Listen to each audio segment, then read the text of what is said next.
이 시간도 하나님을 기대하십니까? 오늘도 우리에게 응답하시며 은혜 자리로 우리를 인도하실 하나님을 정말 기대하면서 나아오셨습니까? 그 은혜가 여러분의 삶 가운데, 예배 가운데 온전히 충만하게 이루어지기를 예수님의 이름으로 축복합니다. 여러분, 한번 우리가 상상을 한번 해볼까요? 우리에게 지금 얼마나 놀라운 일이 가능한지 여러분 아십니까? 창조주 하나님께서, 그 광대하신 온 우주를 손바닥에 담으시는 그 분께서 먼지와 같은 우리가 언제든지 나아가 말을 걸 수 있게 우리에게 허락하셨다는 것입니다. 여러분, 이게 가능한 일입니까? 세상 그 어떤 왕도요, 그 어떤 권력자도 여러분 이런 만남을 허락하지 않았습니다. 예약하지 않고 대기하지 않고 그냥 승인받고, 그래도 만나지 못할 때가 우리는 너무나 많습니다. 서울의 유명한 의사분들 한 번 진료받으려면 여러분 한 달, 두 달 걸리는 게 너무나 당연하잖아요. 근데 우리의 하나님은 우리에게 언제나 주님 앞에 나아갈 수 있는 그런 은혜를 허락하셨다는 것입니다. 여러분, 그런데 우리는 지금 이 순간에도요, 하나님 앞에 나아갈 수가 있습니다. 아무 때나 어디에서나 무슨 말이든 우리는 주님께 고백할 수 있는 것입니다. 여러분, 이것이 바로 기도입니다. 그리고 이것이 바로 우리가 가지고 있는 특권임을 여러분 기억하시기를 바랍니다. 한때 우리는 하나님과 원수였습니다. 죄로 인해 단절이 되었고요, 감히 그분 앞에 우리는 설 수도 없었습니다. 그런데 예수님의 피가 우리를 화목하게 하신 것입니다. 이제 우리는 더 이상 종이 아니라 하나님을 아버지라고 부를 수 있게 되었고요, 그분의 우리가 자녀가 되었고요, 하나님은 우리가 아바 아버지라 부르며 달려오기를 오늘도 기다리고 계신다라는 사실입니다. 여러분, 정말 놀랍지 않습니까? 여러분, 이건 마치 보물창고의 문이 우리 앞에 활짝 열려있는 것만 같습니다. 그리고 그 안에는 우리에게 필요한 모든 것이 담겨져 있습니다. 지혜도, 힘도, 위로도, 용기도, 그리고 사랑도, 이런 모든 것이 다 그곳에 있습니다. 그리고 그 문은 지금도 우리 앞에 열려 있습니다. 여러분, 그런데 잠시만 한번 생각을 해봅시다. 여러분, 이쯤에서 우리는 자신에게 솔직하게 한번 물어봤으면 좋겠습니다. 나는 이 특권을 어떻게 사용하고 있을까요? 나는 정말 이 보물창고 앞으로, 그 안으로 정말 들어가고 있을까요? 아니면 그저 그 문 앞에서 그저 서성이며 맴돌고 있을까요? 여러분, 생각을 해보면 우리는 종종 이 놀라운 기도의 자리를 그저 문제 해결 창구쯤으로 여기고 있지는 않은지 한번 돌아보게 됩니다. 그저 급할 때만 찾아가는 그런 응급실처럼, 뭔가 필요할 때만 두드리는 그런 자판기처럼 말입니다. 하나님, 이것 좀 해결해 주세요, 저것 좀 해결해 주세요, 그리고는 그저 그렇게 돌아서 버립니다. 물론 여러분, 우리의 필요를 하나님께 아뢰는 것, 여러분 이것도 기도입니다. 그리고 하나님은 그것을 우리에게 원하고 계십니다. 여러분, 문제는 뭐냐면 혹시 우리의 기도가 거기에서 그저 끝나버리는 것은 아닌지 한번 돌아봤으면 좋겠습니다. 혹시 우리는 하나님의 마음을 전혀 궁금해하지 않은 채 오직 내가 원하는 것만 구하고 있는 건 아닐지 한번 살펴보았으면 좋겠습니다. 오늘 우리 함께 기도에 대해서 다시 생각해 보기를 원합니다. 하나님은 우리에게 기도라는 놀라운 특권을 주셨습니다. 그런데 더 놀라운 사실이 여러분 있습니다. 그것은 무엇이냐면 예수님께서 지금 이 순간에도 우리를 위해서 기도하고 계신다는 그런 사실입니다. 여러분, 그렇다면 질문은 이것입니다. 하나님께서 우리를 위해 하시는 그 기도는 어떤 기도일까요? 그리고 그 기도를 알게 된 우리의 기도는 어떤 방향으로 반응을 해야 되는 것일까요? 우리가 이 이야기를 한번 살펴보았으면 좋겠습니다. 오늘 본문 말씀인 히브리서를 쓴 사람은요, 당시 유대인 그리스도인들에게 편지를 쓰고 있었습니다. 그들은 고난 가운데 있었고 신앙을 지키기가 점점 더 어려워지고 있는 그런 상황이었습니다. 어떤 이들은 다시 유대교로 돌아가고 싶은 그런 유혹을 느꼈을지도 모릅니다. 차라리 익숙한 옛 제도로 돌아가는 게 더 낫지 않을까? 바로 그런 그들에게 히브리 기자는 이렇게 이야기를 합니다. 오늘 본문 히브리서 7장 23절부터 25절 말씀을 우리 다시 한번 함께 읽도록 하겠습니다. 시작. 제사장 된 그들의 수요가 많은 것은 죽음으로 말미암아 항상 잊지 못함이로되 예수는 영원히 계심으로 그 제사장 직분도 갈리지 아니하느니라. 그러므로 자기를 힘입어 하나님께 나아가는 자들을 온전히 구원하실 수 있으니 이는 그가 항상 살아계셔서 그들을 위하여 간구하심이라. 아멘. 여러분, 우리가 이 말씀을 이해를 하려면 먼저 옛 제사장들의 그 이야기를 알아야만 합니다. 여러분, 아론을 기억을 하십니까? 이스라엘의 첫 대제사장이었습니다. 그는 백성을 위해서 성소에 들어가 하나님께 제사를 드렸습니다. 여러분, 그런데 그 아론도 늙고요. 그리고 결국 죽게 됩니다. 그리고 나서 그의 아들 엘르아살이 그 직분을 이어받았습니다. 그런데 또 엘르아살도 죽었습니다.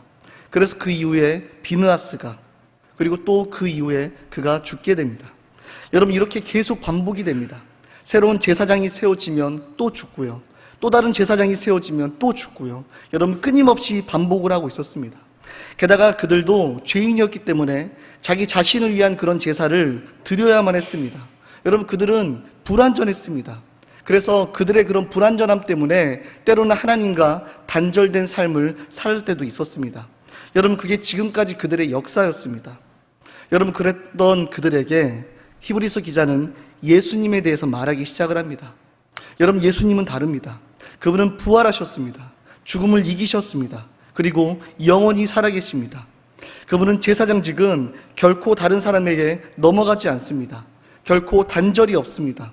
그분은 단 한 번의 제사로 영원한 구원을 이루셨습니다. 이젠 더 이상 그 반복이 필요가 없어진 것입니다. 여기까지가 우리가 아주 잘 아는 이야기입니다. 이게 바로 십자가의 복음입니다. 그런데 25절 말씀을 우리가 다시 한번 보십시오. 여기에 우리가 종종 놓치는 그런 놀라운 진리가 있습니다. 그가 항상 살아계셔서 그들을 위하여 간구하심이라. 여러분, 여기서 항상이란 이 단어는요, 원어로 판토테인데 언제나 끊임없이 한순간도 쉬지 않고 라는 그런 의미를 담고 있습니다. 지금 이 순간에도, 내일도, 모레도 영원히 여러분 끊임없이 계속되는 것입니다. 여러분, 잠시 이 장면을 한번 상상을 해볼까요? 여러분, 지금 이 시간에 하늘 보좌 우편에 예수님이 계십니다. 여러분, 그분은 무엇을 하고 계실까요? 그분은 여러분을 위해서 기도하고 계십니다. 여러분의 이름을 부르며 아버지께 간구를 하고 계십니다. 여러분이 지금 이 예배에 앉아 있을 때에도, 여러분이 집에 잠들어 있을 때에도, 여러분이 직장에서 일을 하고 있을 때에도, 심지어 여러분이 기도를 잊어버리고 그렇게 살아갈 때에도 여러분, 예수님의 기도는 멈추지 않으셨다라는 것입니다. 여러분이 연약해서 쓰러질 때, 여러분이 유혹에서 흔들릴 때, 여러분이 실망하고 낙심할 때, 여러분 그때에도 예수님은 우리를 위해서 기도를 하고 계셨다라는 사실입니다. 할렐루야. 여러분, 이것이 우리를 온전히 구원하실 수 있는 그런 이유가 됩니다. 여러분, 우리의 구원은 단지 과거의 십자가에서 그저 이루어진 것만이 아닙니다. 그것은 지금도 계속되고 있는 것입니다. 예수님의 그 끊임없는 기도를 통해서 그렇게 이루어지고 있는 것입니다. 여러분, 그렇다면 예수님은 우리를 위해서 어떤 기도를 지금 하고 계시는 걸까요? 요한복음 17장 말씀을 보면 여기에서 우리는 예수님의 이 기도를 엿볼 수가 있습니다. 여러분, 때는 십자가를 앞둔 그 밤이었습니다.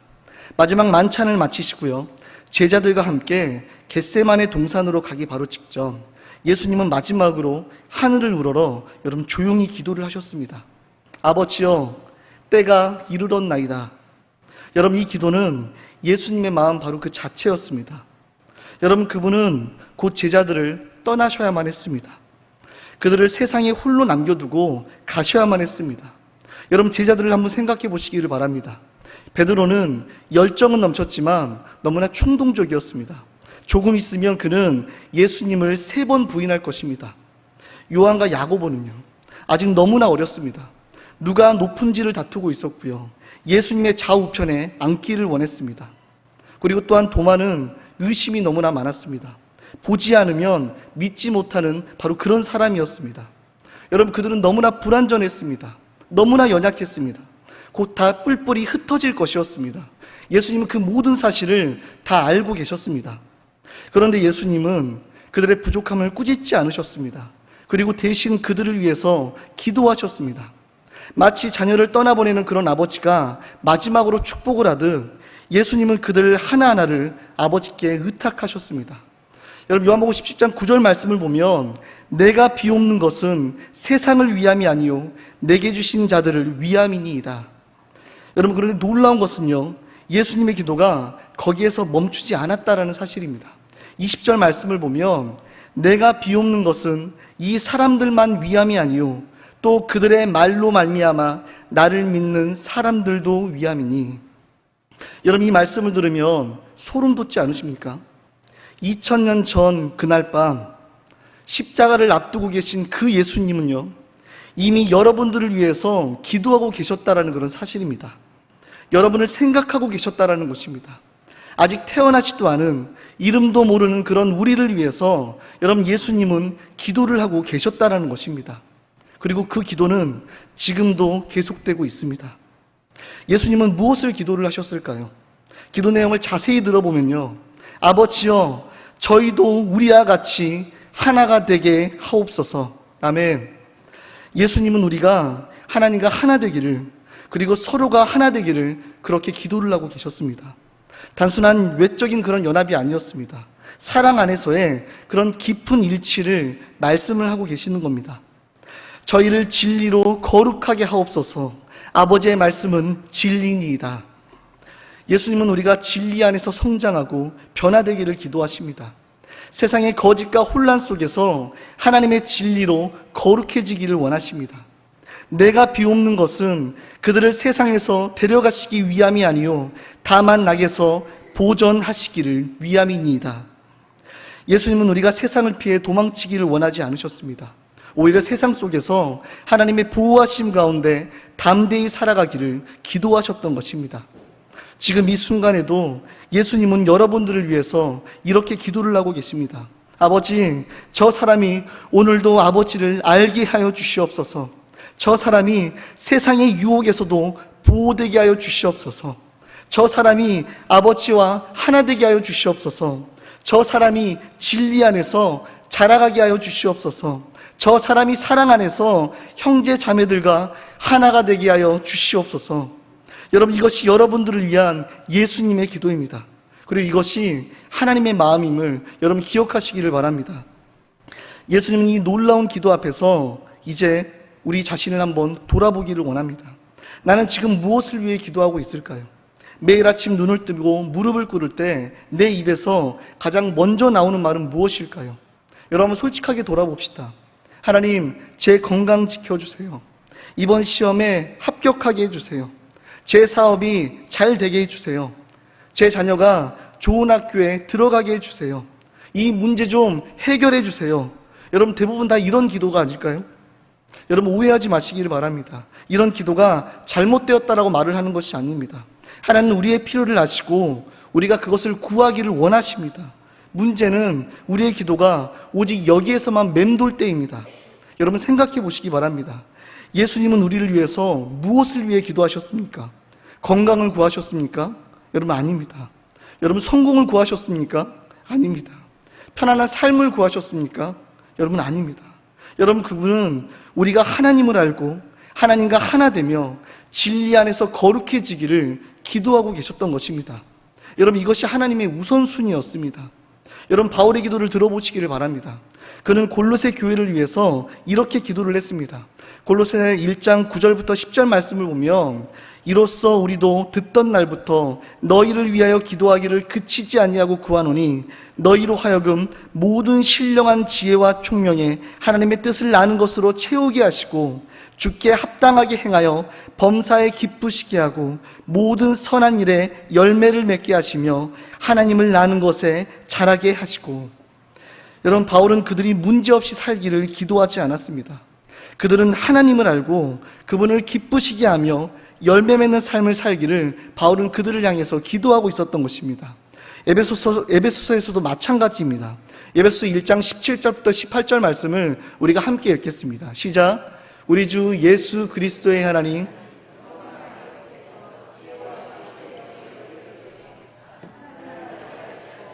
너희 마음에 눈을 밝히사 그의 부르심의 소망이 무엇이며 성도 안에서 그 기업의 영광의 풍성함이 무엇이며. 바울은 그들이 더 많은 것을 소유하기를 기도하지 않았습니다. 그들이 하나님을 더 깊이 알고 하나님의 부르심을 깨닫고 그들 안에 있는 하나님의 영광을 발견하기를 기도하고 있었다는 사실을 여러분 기억하시기를 바랍니다. 그리고 이 기도들은 모두 하나님의 마음에서부터 나온 그런 기도였습니다. 여러분, 주기도문을 기억하십니까? 예수님께서 우리에게 가르쳐 주신 그 기도입니다. 뜻이 하늘에서 이루어진 것 같이 땅에서도 이루어지이다. 여러분, 이 고백이 무엇입니까? 내 뜻을 하나님께 끌어올리는 그런 기도가 아니라 하나님의 뜻이 내 삶을 다스려 달라고, 내 삶을 통치해 달라고, 내 삶을 이끌어 달라고 그렇게 기도하고 계시는 것입니다. 여러분, 기도는 내 뜻을 요구하는 것이 아니라 하나님의 뜻이 내 삶에 이루어지기를 간구하는 것임을 여러분 기억하시기를 바랍니다. 기도는 하나님의 뜻을 내 삶으로 흘려보내는 자리임을 여러분 믿으시기를 바랍니다. 여러분, 우리의 기도가 바뀌어야 합니다. 나의 문제만 보는 기도에서 하나님의 마음을 구하는 기도로, 나의 필요만 채워달라는 그런 기도에서 하나님을 더 깊이 알기를 원하는 그런 기도로, 나의 계획이 이루어지기를 바라는 그런 기도에서 하나님의 뜻이 이루어지기를 갈망하는 기도로 우리의 기도는 바뀌어야만 합니다. 그리고 이제 한 걸음 더 나아가 봅시다. 우리의 기도가 하나님의 마음에 감동되어 바뀌는 것도 매우 중요합니다. 근데 여러분, 여기서 멈추어서는 안 됩니다. 더 나아가서 그 기도가 우리로부터 누군가에게로 흘러가야 하는 것입니다.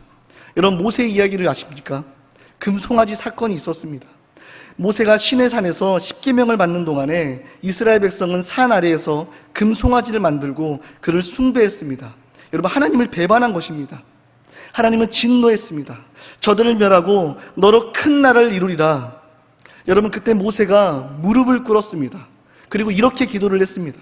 출애굽기 32절 말씀을 보면, 그러나 이제 그들의 죄를 사하시옵소서. 그렇지 아니하시오면 원하건대 주께서 기록하신 책에서 내 이름을 지워버려 주옵소서. 여러분, 이 기도를 읽을 때마다 너무나 놀랍습니다. 모세는 백성들의 죄를 용서해 주시지 않으신다라면 차라리 자기 이름을 지워달라고 그렇게 기도를 했습니다. 여러분, 이것은 단순한 중보가 아닙니다. 자신을 대신 내어주는 그런 사랑의 기도였습니다. 여러분, 바울도 비슷한 고백을 했습니다. 로마서 9장 3절 말씀을 보면요, 나의 형제 곧 고륙의 친척을 위하여 내 자신이 저주를 받아 그리스도에게서 끊어질지라도 원하는 바로라. 바울은 동족 이스라엘의 구원을 위해서라면 자신이 저주를 받는 것도 감수를 하겠다라고 그렇게 고백을 하고 있는 것입니다. 여러분, 이 마음이 어디에서부터 왔을까요? 여러분, 이것은 바로 예수님의 마음입니다. 예수님의 그 십자가가 바로 이런 사랑이었습니다. 하나님은 우리를 구원하시기 위해서 독생자를 내어주셨습니다. 예수님은 우리를 살리시기 위해서 자신의 생명을 내어주셨습니다.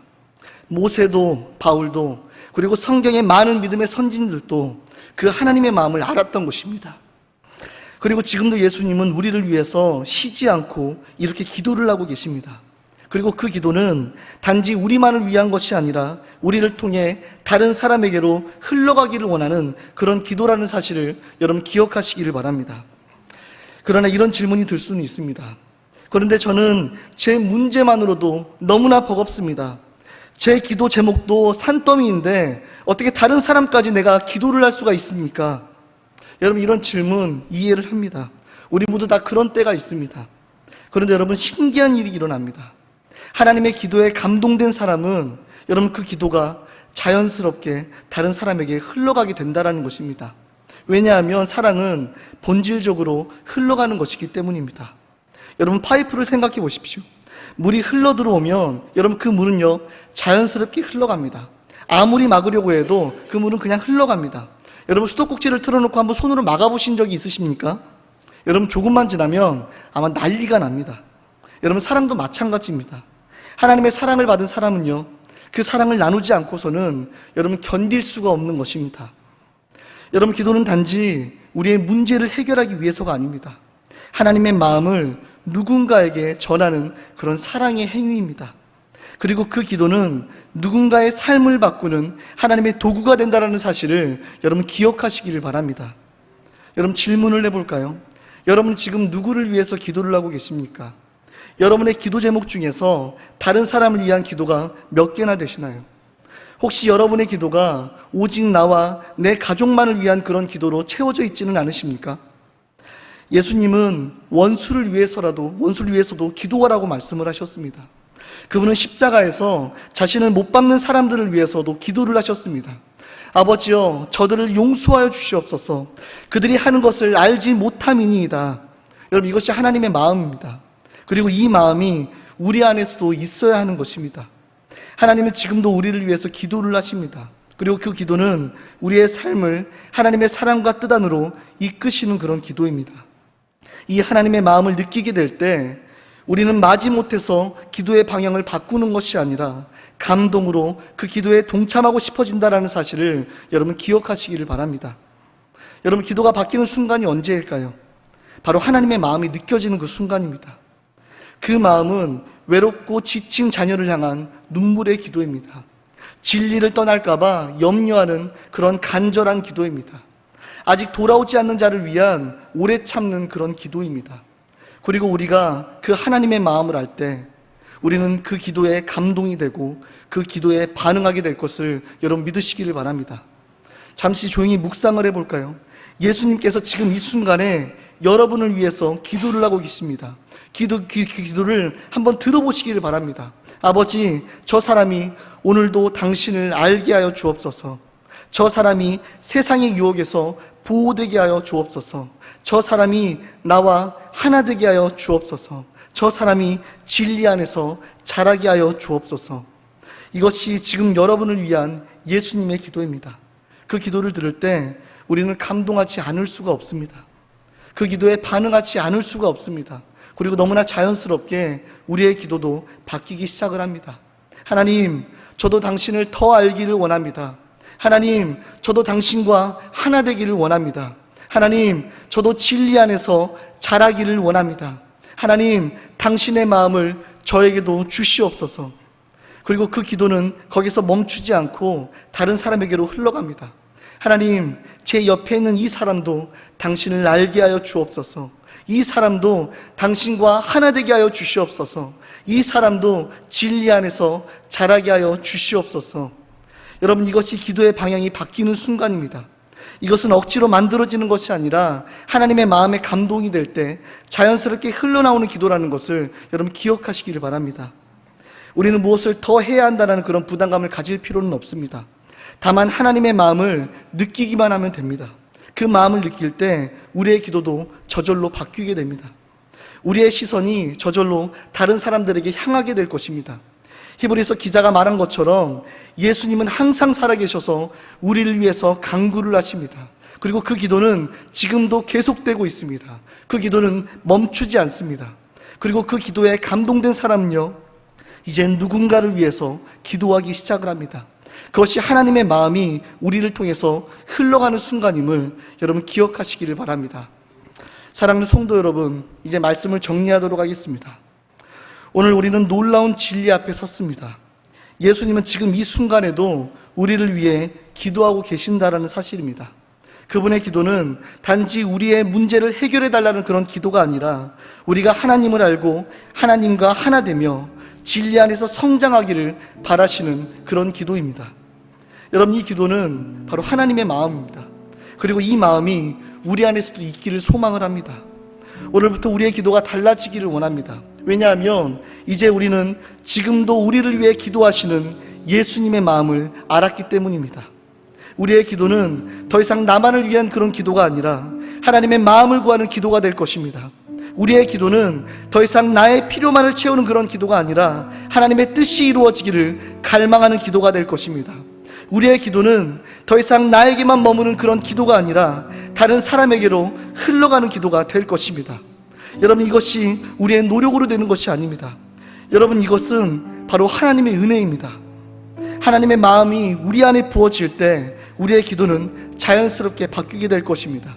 그러므로 오늘 여러분 이렇게 기도를 하십시오. 하나님, 지금도 저를 위해 기도하시는 그 예수님의 마음을 저에게 보여주옵소서. 그 기도에 감동되게 하여 주시옵소서. 그리고 그 마음이 제 안에도 있게 하여 주시옵소서. 제 기도가 바뀌게 하여 주시옵소서. 제가 하나님의 마음으로 기도하게 하여 주시옵소서. 여러분, 이렇게 기도를 드릴 때 하나님은 반드시 응답하실 것입니다. 왜냐하면 이것이 하나님께서 우리에게 원하시는 바로 그 기도이기 때문에 그렇습니다. 예수님은 영원히 살아계셔서 우리를 위해서 오늘도 간구를 하십니다. 그분의 기도는 결코 실패하지 않습니다. 그분의 기도는 반드시 응답이 됩니다. 그리고 우리는 그 기도의 열매가 될 것입니다. 우리가 오늘 이 자리에 앉아 있는 것도요, 우리가 하나님을 믿게 된 것도요, 우리가 여전히 신앙을 지키고 있는 것도요, 모두 예수님의 끊임없는 기도 때문이라는 사실을 여러분 믿으시기를 바랍니다. 여러분 베드로를 기억하십니까? 예수님께서 잡히시던 그날 밤의 이야기입니다. 베드로는 예수님을 따라 대제사장의 집들 앞까지 갔습니다. 그런데 거기에서 사람들이 그를 알아봤습니다. 너도 저 사람과 함께 있었지? 여러분 베드로는 부인했습니다. 나는 그 사람을 알지 못하노라. 또 다른 사람이 물었습니다. 너도 그들 중 하나가 아니냐? 베드로가 다시 부인했습니다. 아니요, 나는 아닙니다. 세 번째로 대제사장의 종의 친척이 또 물었습니다. 내가 너를 동산에서 그와 함께 있는 것을 보지 아니하였느냐? 베드로는 저주하면서 맹세를 하였습니다. 나는 그 사람을 알지 못하노라. 여러분 바로 그때 닭이 울었습니다. 예수님께서 돌이켜 베드로를 보셨습니다. 베드로는 예수님의 말씀이 생각이 났습니다. 닭 울기 전 너희가 나를 3번 부인하리라. 여러분 베드로는 밖에 나가서 심히 통곡을 했습니다. 그는 무너졌습니다. 완전히 무너졌습니다. 그런데 베드로가 어떻게 다시 일어설 수 있었는지를 아십니까? 여러분 그것은 예수님께서 미리 그를 위하여 기도하셨기 때문에 그렇습니다. 그날 밤이 오기 전 예수님께서 베드로에게 말씀하셨습니다. 시몬아 시몬아, 보라, 사탄이 너희를 밀가부로 듯하려고 요구하였으나 그러나 내가 너를 위하여 내 믿음이 떨어지지 않기를 기도하였으니 너는 돌이킨 후에 내 형제를 굳게 하라. 예수님은 베드로가 넘어질 것을 아셨습니다. 그러나 그를 포기하지 않았습니다. 오히려 그를 위하여 기도하셨습니다. 그리고 그 기도에 응답이 되셨습니다. 여러분 베드로는 다시 일어났습니다. 오순절 이후에 그는 담대한 복음의 전파자가 되었습니다. 3,000명을 회개시켰고요, 죽음도 두려워하지 않았습니다. 결국 그는 예수님처럼 십자가에 못 박혀서 순교를 했습니다. 그것도 자신은 예수님처럼 죽을 자격이 없다라고 거꾸로 매달려서 그렇게 죽었습니다. 여러분 무엇이 그를 그렇게 바꾸었습니까? 바로 예수님의 기도였습니다. 여러분도 마찬가지입니다. 여러분이 지금까지 신앙을 지킬 수 있었던 것도 여러분의 힘이 아니었습니다. 예수님께서 여러분을 위하여 기도하셨기 때문에 그렇습니다. 여러분이 넘어졌다가도 다시 일어날 수 있었던 것은 예수님의 기도가 여러분을 붙드셔 주셨기 때문임을 여러분 기억하시기를 바랍니다. 여러분 생각해 보십시오. 여러분이 신앙을 포기하고 싶었던 순간들이 얼마나 많으셨습니까? 너무나 힘들어서, 너무나 지쳐서, 하나님이 보이지 않아서 그만두고 싶었던 그런 순간들 말입니다. 그런데 여러분은 지금 여기에 있습니다. 여러분 왜일까요? 예수님께서 여러분을 위해서 기도하고 계셨기 때문입니다. 그 기도가 여러분을 붙들었기 때문에 그렇습니다. 그 기도가 여러분을 다시 일으켜 세우셨기 때문에 그렇습니다. 그리고 앞으로도 여러분 마찬가지일 것입니다. 예수님은 지금도 여러분을 위하여 기도하고 계십니다. 내일도 모레도 영원히 여러분 그 기도를 결코 멈추지 않으실 것입니다. 이제 우리도 그 기도에 동참하기를 원합니다. 우리를 위하여 기도하시는 그 예수님의 마음을 품고 우리도 누군가를 위해서 기도하기를 원합니다. 하나님의 마음을 전하는 기도, 누군가의 삶을 변화시키는 기도, 하나님의 나라를 이루어가는 그런 기도를 드리기를 소망합니다. 여러분 기도는 단지 말이 아닙니다. 기도는 하나님의 마음이 우리를 통해서 흘러가는 그런 통로입니다. 그리고 그 기도를 통해서 하나님은 이 세상을 변화시켜 가실 것임을 여러분 믿으시기를 바랍니다. 예수님은 영원히 살아계셔서 우리를 위하여 간구하고 계십니다. 여러분 이것이 우리의 소망입니다. 여러분 이것이 우리의 확신입니다. 그러므로 담대히 하나님께 나아가시기를 바랍니다. 그분은 우리를 온전히 구원하실 수 있으십니다. 왜냐하면 그분은 항상 살아계셔서 우리를 위하여 간구하고 계시기 때문에 그렇습니다. 그 예수님의 기도 앞에, 그 하나님의 마음 앞에 여러분 정직한 마음으로 반응하며 이제는 기도의 방향을 바꾸어 하나님의 마음을 붙들고 기도하기를 결단하는 그런 모든 이들에게 더 넘치는 사랑과 은혜가 충만하시기를 예수님의 이름으로 축복합니다.